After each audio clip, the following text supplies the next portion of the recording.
Ya sudah. Mungkin kalau dijelaskan tahapannya dari Pak Eko supaya nggak ada bingung pertama apa yang dilakukan, supaya dicatat oleh para ketua kombel kita. Wih. Nah, kita lanjut Bapak Ibu lah. Nah, ini secara rincinya apa yang kita laksanakan di mulai dari refleksi awal, kemudian perencanaan, implementasi sampai evaluasi. Nah, dari refleksi awal di situ tuh kita melihat data murid dulu. Bisa dilihat dari hasil asesmennya. Sudah sesuai kah? Berarti sudah hebatnya lewat KKM kah? Kurang kah? Nah, kemudian bisa dilihat dari penilaian selama pembelajaran. Kan kita ini sebenarnya pasti sambil mengajari observasi juga nih murid nih. Oh, ini rasanya ada kesusahan di bagian apa gitu kan. Kan ya. Jadi bisa lewat dari asesmen, bisa dari penilaian, bisa juga dari data lain. Bisa dari masukan guru lain, misalnya kan pasti ada guru bidang ngajar. Si ini nih misalnya susahnya di mana atau apa. Nah, jadi data-data tersebut bisa dijadikan sebagai bahan awal untuk kita merefleksi dari hasil asesmen, dari penilaian selama pembelajaran maupun data yang lain. Kemudian hasilnya kita apa? Kita analisis. Ini kira-kira penyebabnya apa? Nah, lalu kemudian kita lanjutkan berdiskusi dengan guru yang lain. Nah, itu tadi maksud Bapak Ibu kita yang kombel kecil tadi yang fase A di bawah pohon atau bawah pohon aja. Saya di musola misalnya. Itu masing-masing sudah membawa data hasil pian merefleksi di kelasnya masing-masing. Nah, lalu didiskusikan bersama guru yang lain. Bisa kita yang punya ide, kita ada masalah, kita punya ide perbaikan seperti apa. Bisa juga idenya dari guru yang lain. Nah, disebutkan tadi lalu terjalinlah sebuah kolaborasi antar guru. Nah, kemudian kan nih si misalnya Ulun, Pak Ansari sama Bu Nani nih ibaratnya nih lah, masing-masing kan kita mengajukan permasalahan nih. Nah, di situ kena lalu dipilih satu Bapak Ibu mana prioritas yang paling penting. Misalnya diambilnya punya Ibu Nani. Nah, maka Ibu Nanilah nanti yang berperan sebagai jadi guru model. Bahasa lainnya kayak kita di supervisi.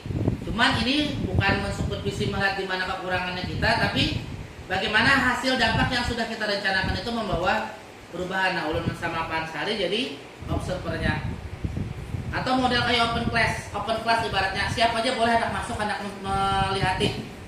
Jadi kalau misalnya Bu Nani di kelas 2, guru kelas 1 anak melihati atau guru kelas 3 datang anak melihati boleh.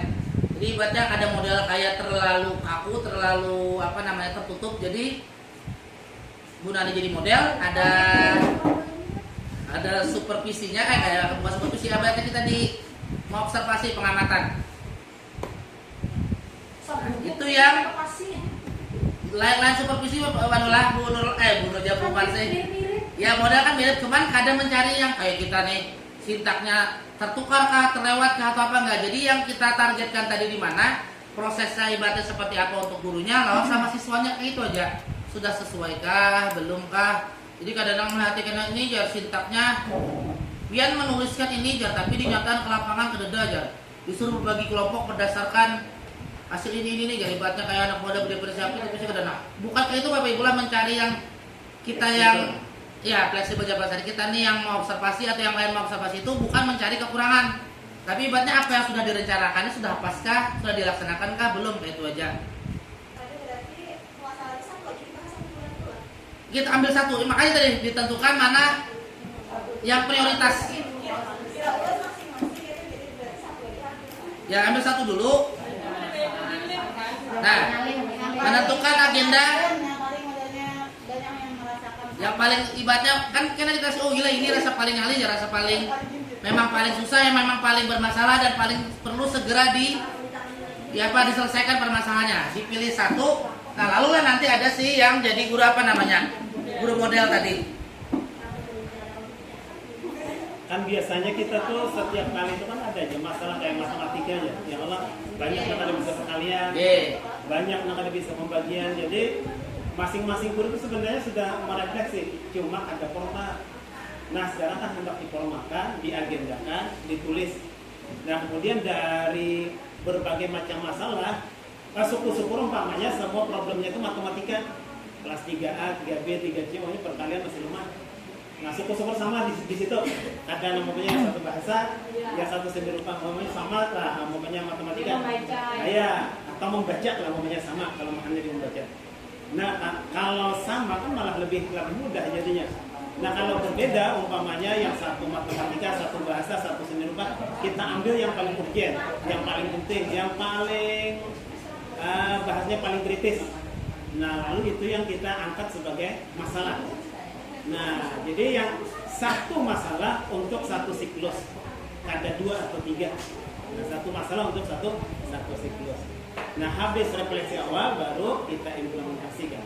Kita bikin perencanaannya kayak apa? Perencanaan untuk diimplementasikan di dalam kelas. Nah, kira-kira kayak itu tuh. Tapi sebenarnya kita ini sudah melaksanakan, cuma ada formal itu aja. Sudah kita laksanakan. Jadi mun bahasa ulun, kombel kita ini sebenarnya tersesat, tapi tersesatnya di jalan yang benar. Tersesat di jalan yang benar. Karena memang kesesat juga, cuman masih Ya, di jalan yang benar. Masih terbelok-belok mulu kita nih, lalu sambil terbelok lalu diluruskan. Jujur pasal ini namanya tadi kita nih ibaratnya salah ada, benar aja sebenarnya. Ya cuman yang kurang kita perbaiki, yang kurang kita benahi. Sebenarnya kayak pasal tadi, kita ini sebenarnya sering habis rata-ratanya habis kita datang, habis jam mengajar jam istirahat.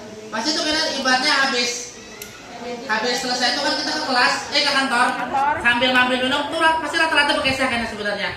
Ini rasa kali juga aku di pelajaran yang ini dia sebenarnya. Nah kita tuh pasti rata-rata sambil berkisah, sambil curhat bahasanya lawan kawan.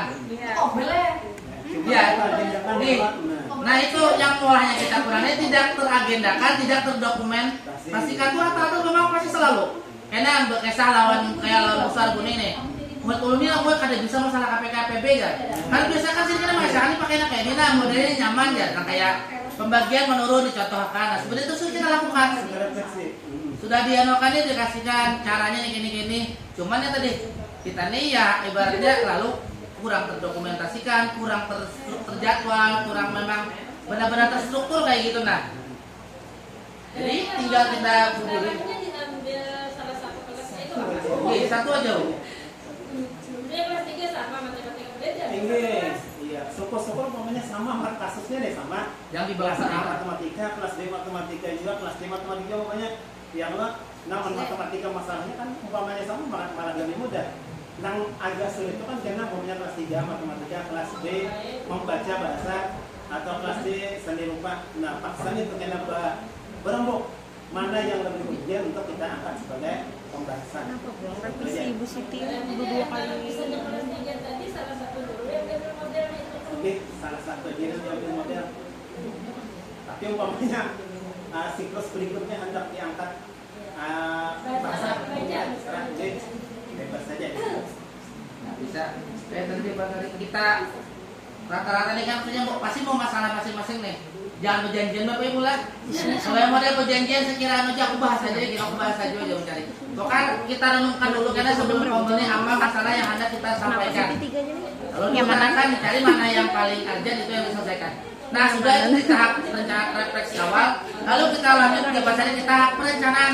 Kita susun pembelajarannya itu yang kayak apa. Nah di sini ada beberapa pertanyaan yang mungkin bisa menjadi panduan kita dalam menyusun perencanaan.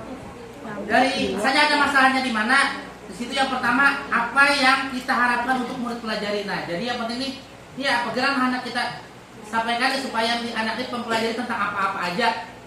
Kemudian kayak apa supaya kita tahu bahwa murid itu telah belajar hal tersebut. Nah jadi kita merancang itu untuk menjawab beberapa pertanyaan ini. Misal Bapak Ibu boleh mungkin tambah lagi untuk pertanyaan yang lain.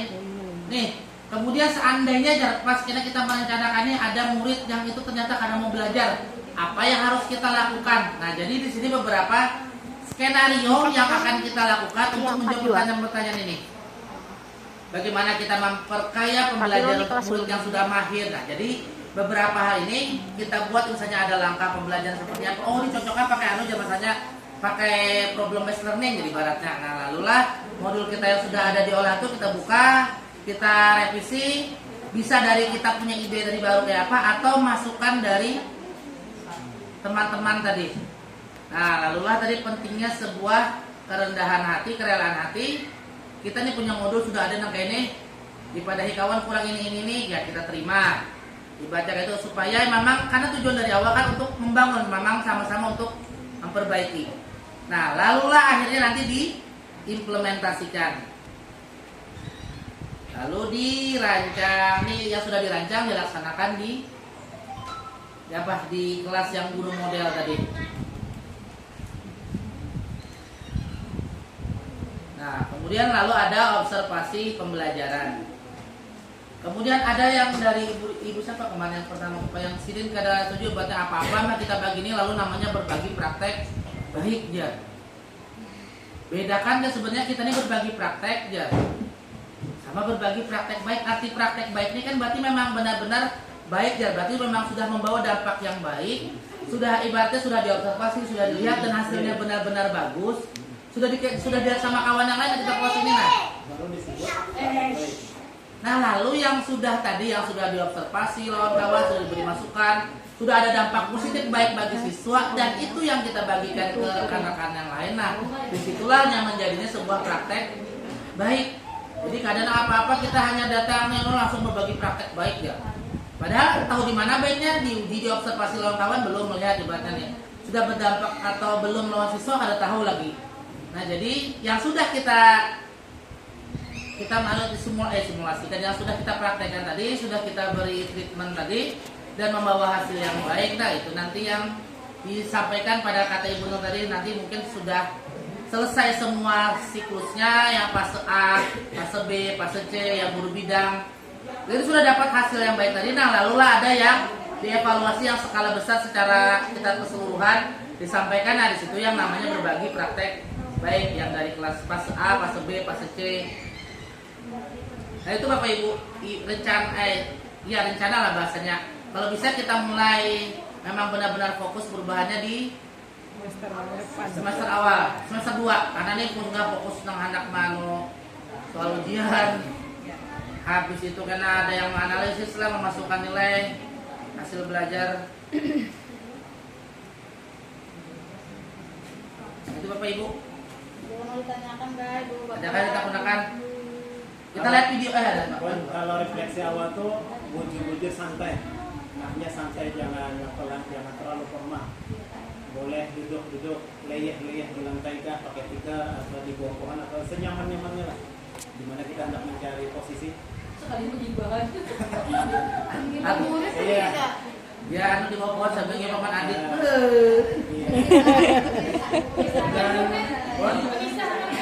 Saya memang buat masalah murid. Mau problem di kelas sedikit. Gibah yang baik dia.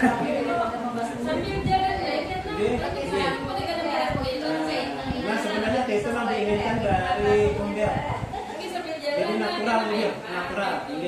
Kada formal kayak kita kayak ini lah kada. Nah, tapi harus didokumentasikan. Nah, itu kadang-kadang itu yang tidak Iya. dokumentasi. Kita menggawe aja. Iya.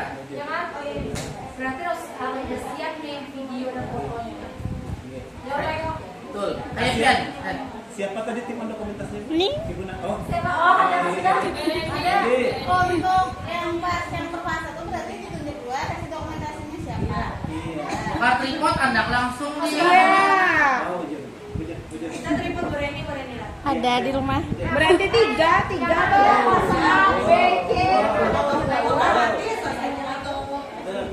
Kayak kelas 1 dengan Bumar nih, Bu Yana, Bu Ipa tuh kan pasti berdiskusi nih. Ini yang kelas 1 nih anaknya apa mana? Nah, pasti sering.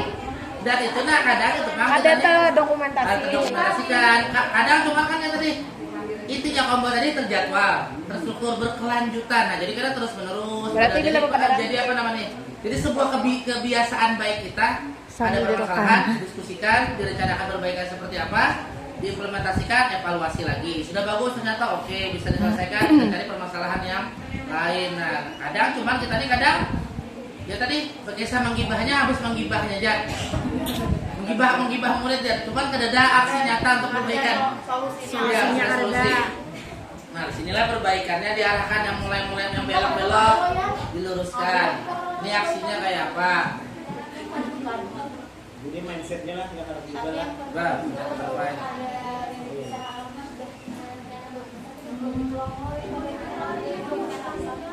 Nah Bapak Ibu, kada perlu ibaratnya, ini kan namanya kan permodelan bahasanya nih. Contoh, kada perlu ibaratnya kada kawal kita yang harus bahasanya mungkin seformal kayak ini, atau ide selancar kayak ini, berpadanya kayak apa, sekritis ini.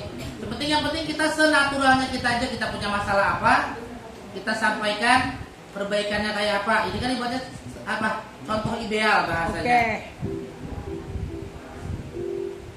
Nah, merefleksi. Apaan yang kayak kita ya? Menurut saya tambur. Tapi ini formal banget kan? Iya. Salah ajar bahasa simpen Iya, dulu. karena di video Iya, betul. otomatis kita kayak gitu juga kan jadi Nah, tadi nyari. Wah. Satu rombongan belajar untuk setiap kelas, sehingga formasi yang akan dibuat adalah kelas rendah dan kelas tinggi. Setiap guru memiliki minimal 2 teman untuk berdiskusi. Di awal pertemuan, biasanya kami saling menceritakan garis besar kejadian di kelas yang berkaitan dengan proses belajar dan perlu ditindaklanjuti. Rapat ini adalah rapat khusus pengampu pelajaran bahasa Indonesia. Maafin yang menyentuh-nyentuh itu Sehingga tadi itu. topik yang dibicarakan adalah seputar pelajaran itu atau kegiatan literasi di kelas.